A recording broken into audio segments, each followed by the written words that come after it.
filmó un montón de piezas extrañas que nos llaman la atención. ¿Por qué no nos contás y le contás al público que está escuchando y a los que lo van a estar viendo después en las redes sociales, cómo se originó esta colección, cómo se originó el museo, dónde es el yacimiento? Ok, muy bien.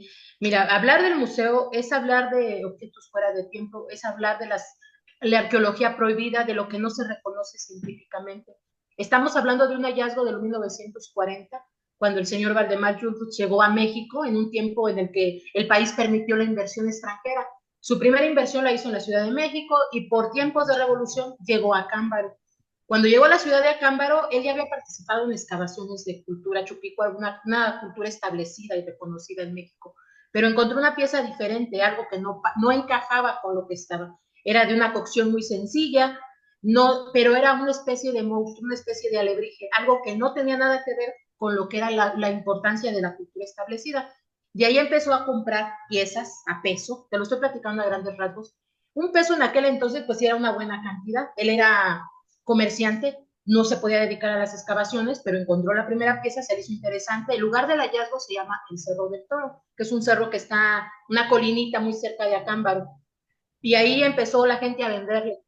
Algunas él fue testigo de las excavaciones. Después, cuando se dio aviso a las autoridades, él escribió un libro que se llama Enigmas del Pasado. Y en ese libro habla de lo que él cree en aquel entonces, un escrito de 1940, o sea, él habla de las teorías de sus tiempos. Pero desde ese momento la colección fue controversial, o sea, reconocida por México no, por científicos extranjeros sí. Las dataciones que se hicieron en aquel entonces son de 2000 a 4000 años antes de Cristo. Estamos hablando de carbono 14, estamos hablando de 1940. Fue algo muy, digamos, muy contemporáneo, algo muy revolucionario para su tiempo y no fue aceptado. ¿Qué era lo que contenía esa colección? Mira, te voy mostrando principalmente estas especies de seres que son como dinosaurios, Sí, sí, con este tipo de... ¿Te fijas que no es una piedra?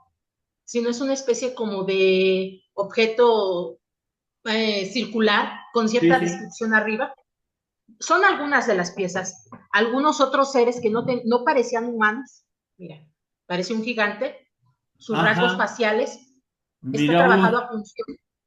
Pero estamos hablando de lo podés poner un 1940. poquitito más que se vea mejor. A ver, Sí, sí, y un poco más arriba. Arriba, mira, su cabello, pero las proporciones parecen ser de gigante. sí, sí, Habrá que ver, mira, 6 dedos, 6 dedos. 6 dedos. Me traje algunas de las piezas. Mira, la Había, convivencia del hombre con el dinosaurio. había alguno porque, bueno, no había conocimiento de los dinosaurios en esa época y sin embargo hay algunos que están representados muy, pero muy fehacientemente, ¿no? Exactamente. Cuando hablamos de 1940, hablamos de que en Acámbaro precisamente no había televisiones, los medios de comunicación eran mínimos, la gente que como sabía leer y escribir era muy poca. Realmente Acámbaro es una comunidad pequeña y en aquel entonces era una especie de ranchito, una provincia muy pequeña. No había televisiones, quizás una o dos. La persona, pues bueno, él dio cuenta de que esto no correspondía a la zona. Los seres parecían fantásticos. Mira, especies de dragones, estos. Actualmente ahorita nosotros podemos darle nombres, Incluso podemos decir qué es. yo he visto algunos seres, monumentales o maravillosos. Bueno, como en eso, o algunos seres también medio como reptilianos, ¿no? Había. Sí, hacia allá voy. Mira, te voy a mostrar unas placas o seguimos platicando. Mira, cuando él encontró estas piezas, simplemente dio el hallazgo, ¿no? O sea, dio a las autoridades. A su muerte, él donó la colección al municipio, a sus familiares. ¿Qué pasó después? Se inició el proyecto hasta el 85, o sea, del 85 al 95 ahí se tenía en presidencia. En el 95 se inicia el proyecto, se abre al público en el 2000. Pasaron muchos años, se perdieron muchas piezas. Inicialmente se hablaban de 20,000. En datos no muy oficiales, 33,000. Actualmente solamente hay 20,000 piezas. No, están inventariadas, pero no catalogadas. Ahorita le podemos dar una veinte connotación mil a cada pieza. piezas, 20,000 piezas. Es un todas acervo del mismo grandísimo. tamaño, más o menos los mismos tamaños. No, diferentes tamaños. Hay piezas que son desde 1 metro, 1 metro y medio, dragones, a piezas muy pequeñas, diminutas, todas diferentes, es lo interesante. Pero Puede, ¿qué sí? Sí, puede ser que no sé si se me mezcló con este hombre, con Heriberto Silva o algún otro hombre que me mostró también unas losas de una piedra verde que tenían unos dibujos. padre. Ajá, mira, pero en sí la colección Valdemar es esto. Estas son especies de placas con dinosaurios. Ahorita te explico la relación que hay con esas piezas de jade, Después lo que te pero voy a pedir, después te voy a pedir si me podés ir mandando filmaciones cortitas sí, de todas estas cosas, porque por acá no se ven bien, ¿viste? sí, sí, sí, claro. Mira, aquí hay un círculo, inicia una serpiente, hay cosas muy simbólicas. Más que nada la simbología que maneja, la forma, puede Impresionante. ser, sí, sí, no, dinosaurios, mira, dinosaurios, culturas de diferentes culturas. Aquí dices, bueno, ¿qué tiene que ver lo egipcio? Lo egipcio, Mira, esto tiene algo de característica maya, simbología egipcia y maya junta. Actualmente lo podemos relacionar, pero en 40 no. no, no. ¿Quién lo hizo? Ok. Y mira vos la variedad de cosas como si estuvieran atravesando distintas épocas, ¿no? Sí, mira, Impresionante, mira ¿no? esta simbología. Mira, son algunas de las piezas que creo que son importantes, interesantes, pero no son las únicas. Actualmente en la exhibición son 1277. Tengo algo de tiempo aquí, 24 años aproximadamente. Te puedo decir que a lo largo de este tiempo he visto cómo se relaciona con diferentes cosas. Y yo he planteado 4 posibles hipótesis sobre el origen de la colección. Una es considerar que todo es totalmente falso, que probablemente el señor Valdemar trajo un libro y ahí alguien fabricó y se las vendió y este señor quería tener su reconocimiento. Algo que, no, bueno, pero tengo que plantearlo, porque hay libros y hay cosas y hay personas que dicen, no, esto es Tendría totalmente que, falso, alguien las fabricó, tendría que es haber artístico. un ejército de gente haciendo Sí. eso.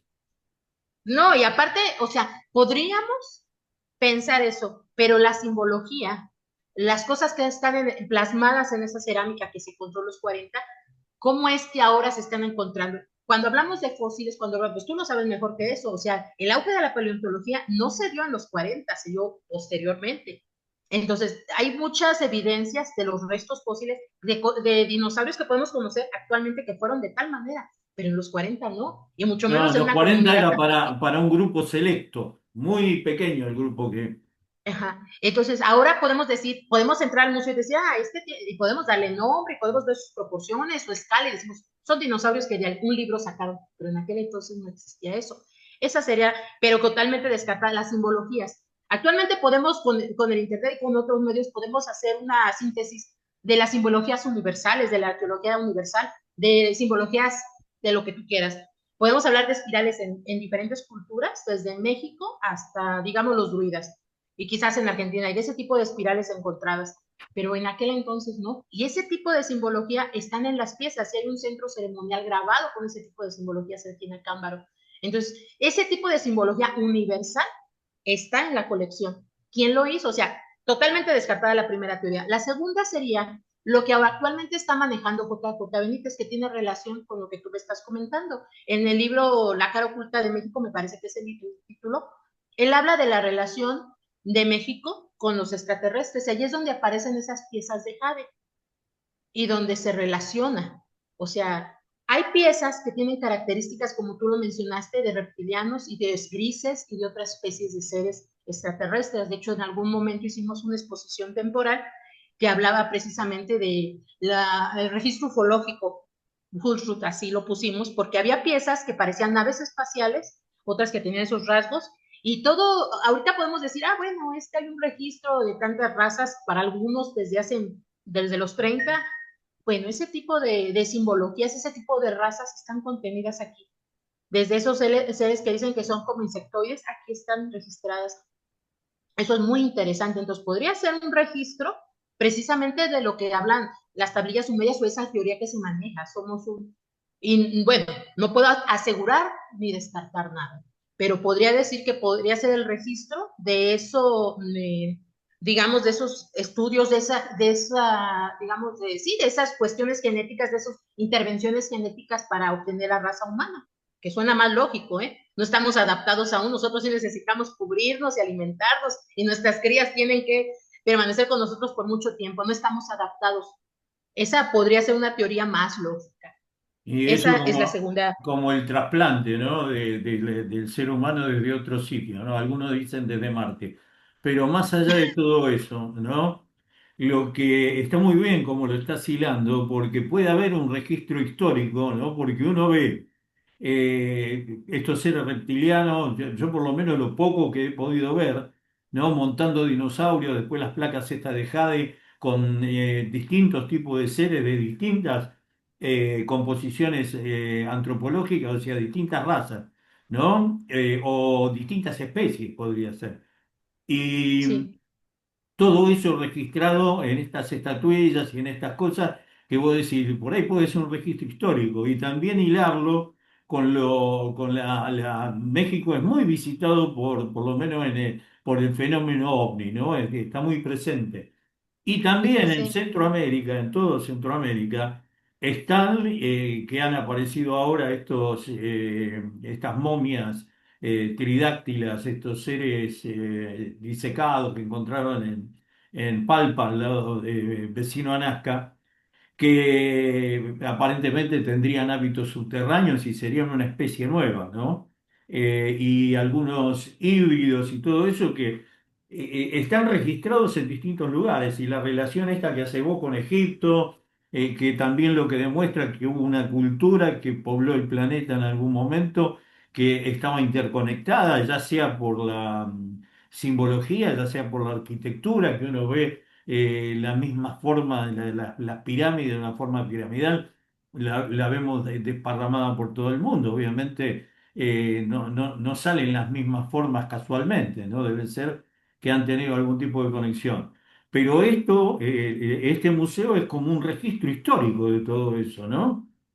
podría ser. Esa sería mi segunda hipótesis, que se relaciona precisamente con esas tablillas que tú estás diciendo de Jade, se encontraron muy cerca de aquí, en la zona del Bajío, se encontraron en una zona de Cuitzeo, son tablillas largas, grandes, En un lago puede es ser, parte, en un lago, mande, en en un un lago, lago. Cuitzeo, cerca en las orillas de Cuitzeo, pero son grabadas con alienígenas o seres extraterrestres, con personas, digamos, propias de la cultura de México. Y esa serie de simbología precisamente habla de hibridación, habla de muchas cosas.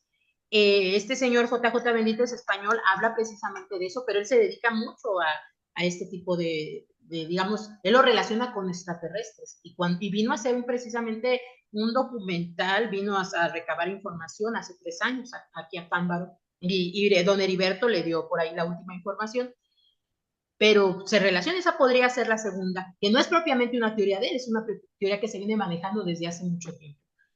La tercera teoría sería de los seres interdimensionales. En México se habla mucho de los chamanes, se habla mucho de la materialización, se habla mucho de otras realidades, se habla de la latiz. Nos vamos a investigadores mexicanos, a Jacobo Grinberg y a algunos otros anteriores. Jacobo Jacobo Grinberg Grinberg, está como desaparecido, ¿no? ajá, no se conoce su paradero, pero tiene aparte, bueno, después con Carlos Castaneda y esa serie de libros que sacó, ¿sí? De los relatos de Don Juan, también hablan de otras realidades, habla de manipulación de la realidad, habla de seres interdimensionales, entonces podría tener algo que ver eso, o sea que estos seres, estas representaciones, solamente son representaciones de esas otras realidades, porque cuando en los libros habla de mezcalita, habla de varias cositas, pero podría ser, esa sería mi segunda teoría. Son teorías, son hipótesis, yo no puedo Y lo han acertarme. relacionado con alguna cultura preexistente en México. Tiene de todo el mundo. Cuando hablamos de la representación de dragones, por No, decir no, algo, no, está no la confección, que lo hayan podido hacer alguna cultura. pues hay algunas que tienen características druidas, sumerias, mayas, egipcias. Entonces, es como un conjunto de cosas, ¿no? ¿qué es esto? Realmente es que alguien viaja entre dimensiones, entre el espacio, existe el tiempo, que es lo que actualmente está por ahí investigando la física cuántica, ¿qué es el tiempo? ¿Cómo estamos? O sea, ¿quién hizo este registro como si alguien hubiera dejado un registro o simplemente está representado? Pero los chamanes mexicanos, precisamente a través de ciertas, pues sí, no sé, no quiero mencionar nada, pero podrían accesar a esas realidades. Si pueden materializar, podrían ver ciertos momentos futuros o ciertos momentos pasados. Entonces, hacia grandes rasgos, podría ser la segunda, que te digo, me falta detallar mucho, pero más o menos eso sería la tercera teoría que podría ser. Simplemente es representación. Aquí en México hay algo sobre los alebrijes. No sé si has escuchado de ellos, que son seres así como hechos de cartón, con diferentes figuras, diferentes combinaciones de animales. Por ahí te voy a mandar una fotografía. Es algo muy tradicional en México, pero Ajá. surge de una especie de sueño que tuvo una persona que se enfermó y vio esos seres de diferentes colores y lo único que escuchaba era alebrijes. De ahí sacó lo de alebrijes y es algo muy tradicional. Te digo que es como y hay película de alebrijes y eso, pero es Mm. algo muy tradicional de México. Aquí en México se hablan también de duendes, chaneques, o sea, y es algo también universal. Y hay Bueno, de duendes deidades, en todo el mundo, duendes, hadas, sirenas. aquí también, la tlachán, o sea, hay diferentes, todo el mundo habla de lo mismo, pero están en esta dimensión, están en otra dimensión, porque dicen que los niños solamente lo pueden ver, porque solamente a veces se dejan ver y a veces no. O sea, ¿qué realidad Claro, estamos viendo? O buena sea, y dices, pregunta. sí, dices, entonces Bueno, podría ser eso. la física cuántica viene a poner todo en realidad, ¿no? Lo que era antes ciencia ficción, ahora es ciencia pura. Pero Sí, está muy bueno el relacionar las cosas con otras. Sabes que está muy buena la charla porque o sea, podría ser una biblioteca histórica esa, una biblioteca donde esté registrado distintos episodios de la historia.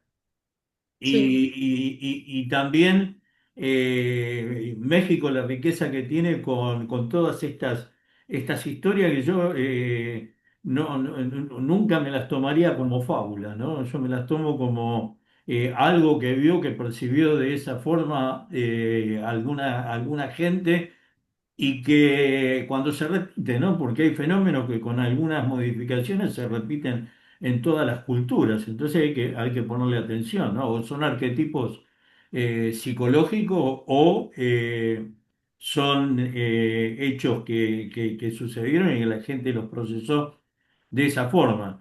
A mí, yo te digo, con la colección de ustedes me llamó la atención siempre, ¿no? Siempre que he visto cosas publicadas o desde que le hice 2 o 3 notas, le hice a Heriberto, las voy a buscar porque las tengo en mi canal, ¿no? Están perdidas porque tengo miles de publicaciones, pero la voy a buscar y la voy a reeditar. Pero me parece que están muy buenas las líneas que estás agarrando, sí, porque ahí va la última. sí. Hay más, pero las que más he sustentado son cuatro, la última. Muchos libros sagrados hablan sobre la humanidad creada y destruida por ciertos momentos, ¿no?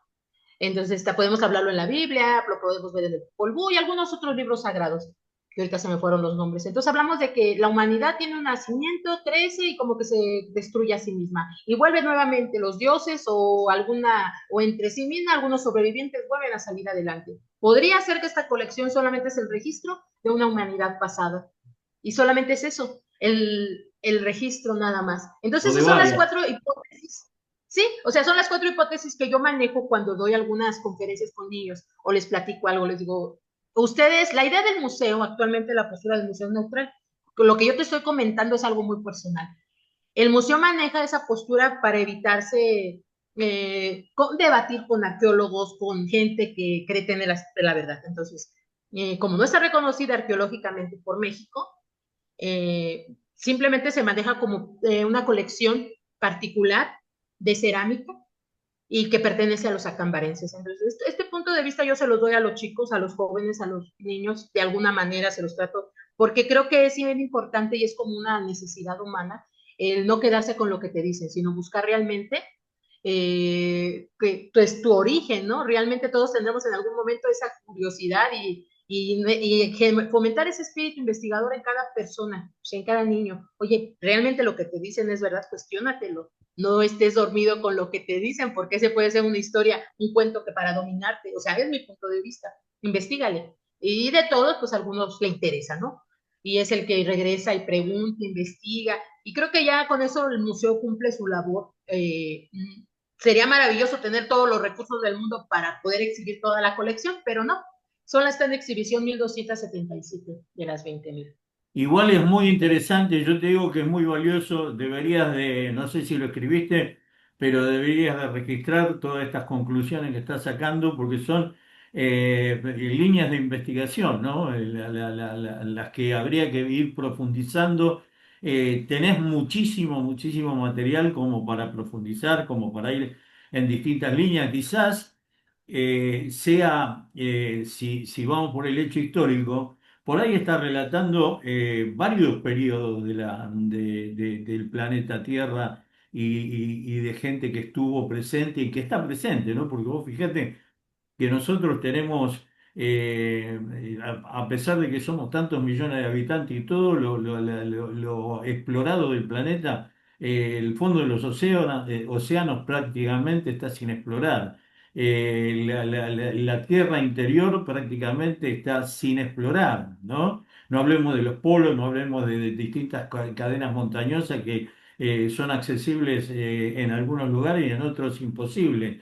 E incluso yo te digo, acá en Argentina, cerca de grandes ciudades, hay lugares inexplorados, ¿no? Que lo visita muy poca gente, ¿no? Y muchas veces gente que ve cosas y que no las registra y no las comenta porque por ahí o no las entiende o no tiene la oportunidad. Entonces voy a decir, ¿cuánto nos estamos perdiendo, ¿no? De investigar, de ver quiénes fuimos y quiénes somos y qué pasó acá, ¿no? Porque queremos tener la exclusividad del ser humano en su ombliguismo, no da lugar a ampliar el panorama, ¿no? A estos seres elementales que hablas vos, que lo mencionan todas las culturas y están mencionados por todas las culturas. Pongámosles atención, los dibujos, la iconografía que han dejado distintas culturas. Decís, cosas que coinciden en todo el mundo. El diluvio es algo universal que lo tienen todas las culturas, o sea, algo sucedió y bueno, tantas cosas. Pero mira, decía un filósofo y poeta argentino que mucha gente pequeña, desde lugares pequeños, haciendo cosas pequeñas, puede cambiar el mundo, ¿no? Y creo que, bueno, la gente como vos y toda la gente que está investigando y que se está haciendo cargo de todas estas cosas son el motorcito que va a dar en algún momento a luz un montón de cosas que están ocultas, ¿no? Que ya las están dando. Sí, sí, yo creo que nunca hay una casualidad. En lugares, también en Argentina hay lugares muy especiales, muy sin explorar, muy sin sonido, Triángulo de la Bermuda, donde hay ciertas energías muy interesantes, ciertas cosas que no están explicadas. Creo que Acámbaro es uno de esos lugares. De hecho, no es lo único, hay varios fenómenos que se han estado por ahí manifestando. Y también las personas, creo que las personas tienen su momento, su lugar donde se le colocan, y solamente es parte del proceso de evolutivo, o sea, todo va evolucionando, todo lleva una causa y un efecto. Entonces, creo que la gente está donde tiene que estar, haciendo lo que tiene que hacer, y en los lugares donde tiene que estar. Entonces, no hay casualidades Juana, para mí, contame, para mí. ¿está presente el fenómeno ovni ahí en Acámbaro? Sí, sí, de hecho, bastante. Hablan aquí de brujos, de hecho, por ahí hay un pequeño programa Acámbaro Paranormal y algunos otros que han venido a registrar fenómenos de esas bolas de fuego en el cielo, gente que hace especies de rituales, casi como se sataniza. Te debo de decir que México es un lugar muy religioso, demasiado religioso, entonces esas cosas están satanizadas Pero sí, el fenómeno ovni se presenta en todo el Bajío. El 26 de agosto, no, el 26 de septiembre, 27 de septiembre, ya recordé, vamos a tener a las 12 del día una conferencia con periodistas de un lugar cercano a Cámbaro, se llama La Peña de Bernal, donde van a tener una entrevista, bueno, nos van a presentar, son periodistas, nos van a presentar evidencia OVNI. No es el único, hay organizaciones, ellos pertenecen a una organización donde está Maussan, no sé, hay otros investigadores, pero ellos van a venir precisamente al museo a hablar sobre ese fenómeno, a traer evidencia de qué es lo que han encontrado en la Peña de Bernal, qué registros, cómo han tomado el registro de estas personas que han sido abducidas y cómo se ha podido comprobar que lo que dicen es verdad. Entonces, pues por ahí te enviaré el enlace si lo vamos a pasar en vivo para que por ahí lo consideres. Sí, cómo no, Eh, sí, sí. Mándamelo que lo voy a ver si lo puedo ver en vivo, lo veré en vivo. Me sí, sí, interesa mucho. Nosotros hacemos los lunes, tengo una coterránea tuya, mexicana, Sari Méndez, que habla también del fenómeno OVNI, es investigadora. sí, Y bueno, todos los lunes hablamos un poco del fenómeno OVNI en todo el mundo y distintas características. Pero sí, a mí me interesa sobremanera la historia, porque el fenómeno OVNI está presente desde el principio de los tiempos. Pero sí, hay registros no oficiales pero de distinta actividad en el planeta de seres inteligentes hace millones de años, ¿no? Entonces, hay que prestar atención, hay que prestar atención a todas estas pistas que quedan, que han quedado y que han sobrevivido al tiempo para poder hacer una investigación de qué pasó, porque no tenemos mucho registro eh, real, ¿viste? Y lo que tenemos sobre un mínimo de información, ¿no? Porque hay un montón de información que está descartada, ¿no? La que no entra dentro del el cliché de la arqueología convencional, no, y hay explicaciones que son disparatadas, ¿no? Que vos decís, eh, hay algunas explicaciones que no sé cómo llegaron a esas conclusiones. dogmas, son dogmas ya de fe, tienes que creerlo Claro. porque son dogmas de fe, lo establecieron así, por conveniencia y Entonces, por intereses de algunos, pero yo realmente no es así. me dedico a la paleontología y en parte a la arqueología, y veo a veces que hay cosas que no encajan, ¿viste? Con la evidencia. Entonces vos decís, bueno, hay que abrir más posibilidades, ¿no? Y uno no tiene en cuenta todo lo que está debajo del mar, ¿no? Porque el mar está en este nivel ahora, pero hace 11.000 años nada más estaba debajo de la plataforma submarina, ¿no? O sea que hay una cantidad de territorio que no lo está inexplorado, ¿no? Sí, Entonces, ¿cuánto nos falta conocer, ¿no? Y cuántas pruebas arqueológicas hay que como no las comprendemos las desechamos, ¿no? Y a medida que va avanzando el conocimiento científico, por ahí podemos interpretar alguna cosa y podemos darla por válida. Mientras tanto, estuvimos sacando conclusiones sobre pruebas falsas, ¿no? Si vos la base es falsa, las conclusiones seguramente no van a ser muy acertadas. Entonces, por ahí yo lo que veo la importancia, ¿no? Del material que tienen ustedes para, bueno, para difundirlo, para que lo vea el mundo, para que cada uno saque sus propias conclusiones, para que investigadores, porque cuanto más gente esté investigando, mejores conclusiones se van a sacar, porque lo que no se le ocurre a uno, o la iluminación que a veces no tiene uno, la tiene el otro, ¿no? A veces la simpleza de un pensamiento sin mucho conocimiento te hace una observación elemental que uno a veces no la ve, ¿viste? Entonces, qué bueno que mantener la llama viva, qué bueno que el mundo pueda conocer esto, ¿no? Esto que pasó. Y que se pueda preguntar, ¿viste? ¿Qué pasó en Acámbaro? ¿Quién hizo eso? ¿Qué quiso decir? ¿No? Porque ahora vienen las preguntas. sí, sí, sí. Sí, y totalmente la desacreditación por las autoridades. Aquí en México Arqueológicamente, por el Instituto Nacional de Antropología, no. Esto, cuando la colección ha viajado, porque ha viajado 35 piezas a exposiciones de misterios sin resolver a Alemania, Austria, Corea y Japón, en el tiempo que he estado aquí han viajado, siempre el permiso es el mismo. No hay ningún problema de sacarlas del país, puesto que son piezas de hechura reciente, artesanías.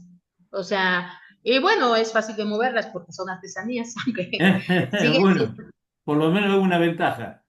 una ventaja, pero realmente los que creemos en otro tipo de cosas, creemos, bueno, yo desde mi punto de vista, las piezas no son simples piezas, o sea, tú puedes tocar, nada es simple, pero las piezas tienen su propia esencia, por decirlo de algún modo. Entonces, aquí hemos tenido, ¿Le hicieron algún estudio químico, algún estudio a la composición de las piezas, los materiales que tienen? en el 2007, por el Departamento de Geofísica de la UNAM, descartaron toda la posibilidad de que fueran arqueológicas, que fueron piezas hechas en los 20 para encontrarlas en los 40, proporcionadas, sí, auspiciadas ahí, apoyadas por una cambarense, que cuando se le permitió, después esa información la hizo pública sin consultar al patronato o consultar al museo si lo permitía que se hiciera eso. Realmente a veces así suele pasar, o sea, alguien cree que tiene algo y lo quiere exhibir antes que los demás. Pero bueno, eso no le ha quitado, desde mi punto de vista, no le ha quitado ningún mérito. O sea, para mí Y, esas fechas no y, son, porque nada más analizaron 5 piezas y tenemos 20,000. Tendría que analizar 20,000, como en todo. Siempre se pueden mezclar piezas falsas y auténticas, porque no falta el que se cree listo y hace algo, pero no todas. No todas. Las que tienen simbología, las que parecen dinosaurios y están escalas, las que hablan de otras culturas, para mí, o sea, hay diferentes materiales. Hay piezas que son de una hechura muy sencilla y hay otras que están, o sea, grabadas a punción, pero con simbologías, con un material, una cocción diferente. Entonces, para mí, pueden estar revueltas. O sea, lo interesante, creo, es no podemos afirmar ni descartar nada. Creo que lo mejor es seguir investigando, porque si hay bastante simbología, bastantes cosas interesantes, bastantes publicaciones, que yo creo que tú ya las has visto, infinidad de multiplicaciones, de publicaciones por todo el mundo, documentales, que sustentan, estas piezas por sí solas carecen de sentido, pero si tú lo juntas esa información con la de otro lado del mundo, te sorprende, porque es algo que está común, es algo que no queremos ver, pero que está a la vista de todos. Realidades o verdades no aceptadas. Ahora, Pero ahí Juana, está. con el fin investigativo, ¿no? Habría que buscar las piezas que tienen simbología, muestrearla y hacer un nuevo análisis, por ahí, por alguna institución independiente, ¿viste?